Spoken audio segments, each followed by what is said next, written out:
Hi friends, பொட்டேட்டோவில் நிறைய recipe செய்யலாம். First இதோட சவுண்டு கேளுங்க. எவ்வளோ கிறிஸ்பியாக இருக்குது பார்த்தீங்களா? இந்த சவுண்டு கேட்டால் உங்களுக்கு அந்த கிறிஸ்பி ஃபீல் ஆகும். அதுக்காக தான் சொன்னேன். இது வந்து பொட்டேட்டோ கிறிஸ்பி பால்ஸ் தான் செய்கிறோம். 3 உருளைக்கிழங்க வேக வச்சுட்டேன். வேக வச்சுட்டு தோலை எடுத்துட்டு இது போல் கைகளால் மசிச்சு எடுத்துக்கிட்டேன்.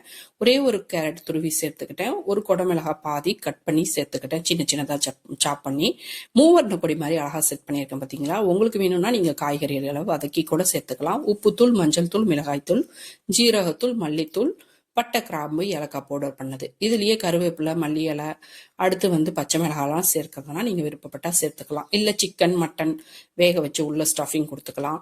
இல்லையா பன்னீர் அது போல் கூட கொடுக்கலாம். நம்ம விருப்பம் தான். மைதா கொஞ்சமாக தண்ணி சேர்த்து இது போல் லூஸாக கரைச்சி வச்சுட்டேன்.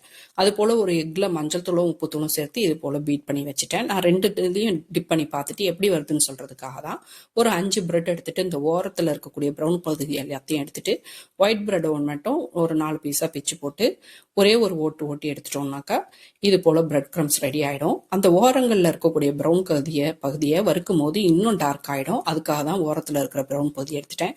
இப்போ ஒரு உருண்டையை எடுத்து மைதா மாவில் முக்கிட்டு இந்த பிரெட் க்ரம்ஸால் கோட் கொடுத்துட்டேன். அது போல் முட்டையிலையும் முக்கி எடுத்துட்டு இன்னொரு உருண்டையை அதையும் பிரெட் க்ரம்ஸால் கோட் பண்ணி எடுத்துக்கிட்டேன். எனக்கு இந்த மாதிரி கோட் பண்ணும் போதே முட்டையில் முக்கி எடுத்தது வந்து நல்லா இருந்த மாதிரி ஃபீல் ஆச்சு. கிறிஸ்பியாக இருக்கிறதும் வந்து முட்டையில் முக்கி எடுத்தது நல்லாவே கிறிஸ்பியாக இருந்துச்சு. டேஸ்ட் வைஸ் பார்த்தீங்கன்னா ரொம்ப டிஃப்ரென்ஸ்லாம் இல்லை. மேலே இருக்கிற 4 உருண்டையும் மைதா மாவுலையும், கீழே இருக்கக்கூடிய எல்லா உருண்டைகளும் முட்டையில் டிப் பண்ணி எடுத்தது. ரெண்டுமே உங்களுக்கு செஞ்சு காமிக்கணுங்கிறதுக்காக தான் செஞ்சுருக்கேன், வேற ஒன்றும் இல்லை. எண்ணெய் நல்லா சூடாகவே இருக்கட்டும். நான் ஃபர்ஸ்ட் கொஞ்சம் எப்படி வருமோன்னு சொல்லிட்டு கொஞ்சம் ஹீட்டை கம்மி பண்ணினேன். ஆனால் ஹீட் அதிகமாக இருந்தாலும் ஒன்றும் பயம் இல்லை.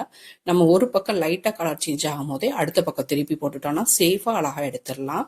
நல்லா அவ்வளோ கிறிஸ்பியாக இருக்குது. இது வந்து டிஃப்ரென்ஸ் தெரியறதுக்காக கொஞ்சம் கலர் கம்மியாக இருக்கிறத மைதா மாவில் டிப் பண்ணதை ஃபர்ஸ்ட் எடுத்துட்டேன். இதுதான் கிறிஸ்பி பால்ஸ். அவ்வளோ அழகாக ரெடி ஆயிடுச்சு. கண்டிப்பாக நீங்கள் செஞ்சு பாருங்கள். உங்களுக்கு இந்த வீடியோ பிடிச்சிருந்தா லைக் பண்ணுங்கள், சப்ஸ்கிரைப் பண்ணுங்கள், சப்போர்ட் பண்ணுங்கள் ஃப்ரெண்ட்ஸ். தேங்க்யூ.